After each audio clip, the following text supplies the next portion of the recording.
Well, good afternoon, friends. I'm Pastor Dave, and today's a special day for me. 1 year ago today is the first time I read a story like this.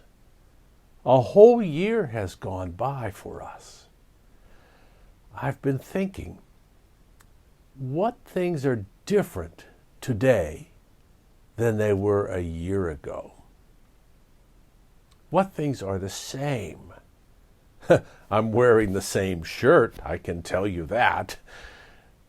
And there are some things about the pandemic that are different and some that are the same. Today's story is a book called The Other Side.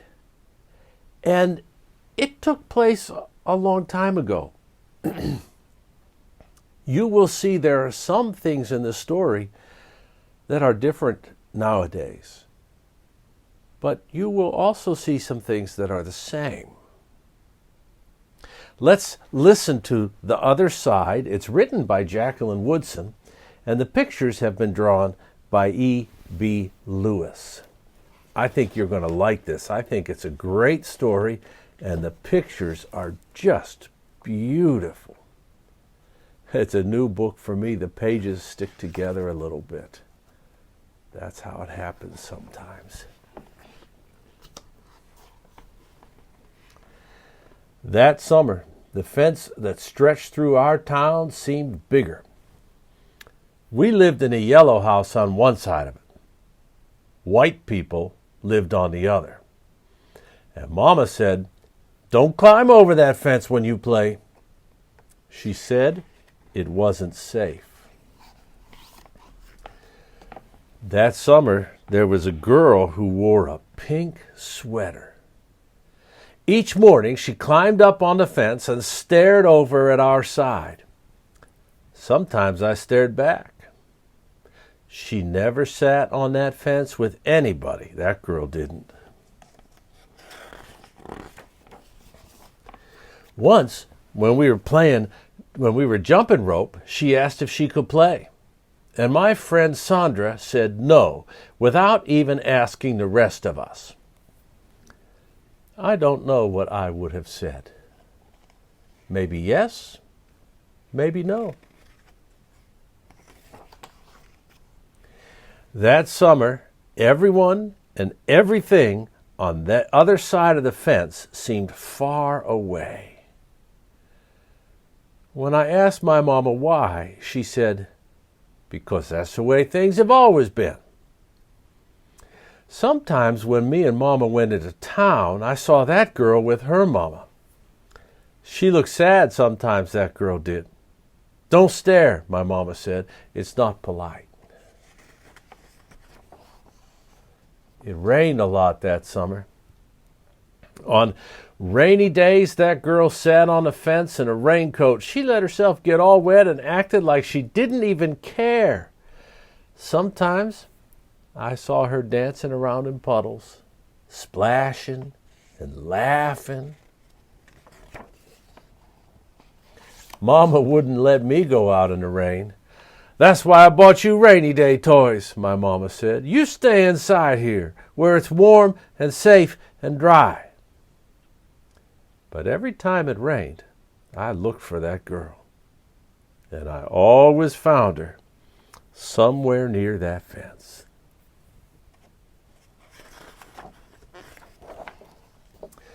Someplace in the middle of the summer, the rain stopped. When I walked outside, the grass was damp and the sun was already high up in the sky. I stood there with my hands up in the air, and I felt brave that day. I felt free.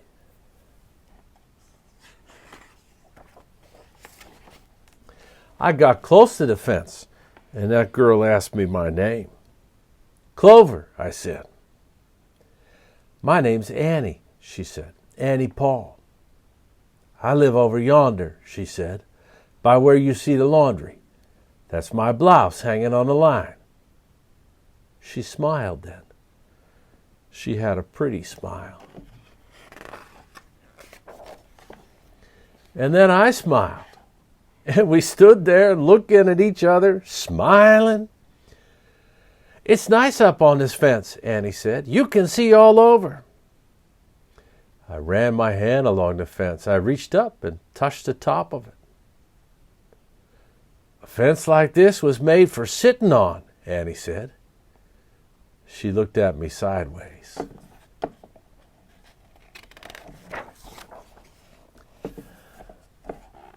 "My mama says I shouldn't go on the other side," I said. "My mama says the same thing, but she never said nothing about sitting on it." "Neither did mine," I said.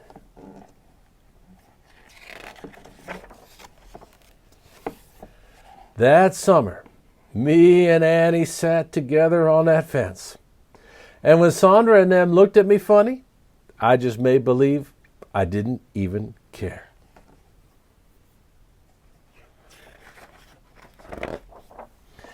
Some mornings my mama watched me. I waited for her to tell me to get down from that fence before I break my neck or something. But she never did. "I see you made a new friend," she said one morning. And I nodded, and Mama smiled. That summer, me and Annie sat on that fence and watched the whole wide world around us.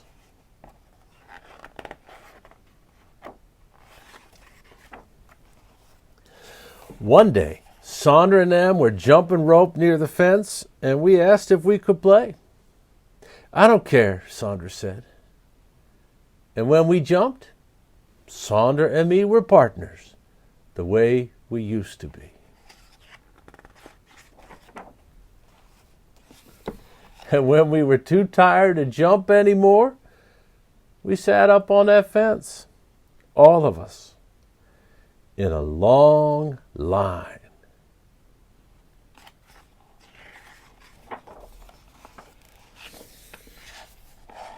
"Someday, somebody's going to come along and knock this old fence down," Annie said. And I nodded. "Yeah," I said. "Someday." That's the end of the story that's called The Other Side. I like that story. It has a message that gives me some hope. When I was a little boy, there were some children I wasn't allowed to play with because our skin was different color. Sometimes in our world, we put things between us. We make fences. I don't know what your world is like today, but I know there are lots of times when we concentrate on the things that make us different instead of being glad for the things that make us the same. I'd like to invite you to talk to a grown-up who loves you and to think about what are some things that are different from when they were little for now. And then I wonder, are there things that we need to change still? What do we need to do to make the world better so that when you're a parent and you have a child, the world's even better and safer and richer for them? Let's think about that together, and I hope someday you'll be able to tell me about it. I'm Pastor Dave. I'll see you next week with a new story. Goodbye now.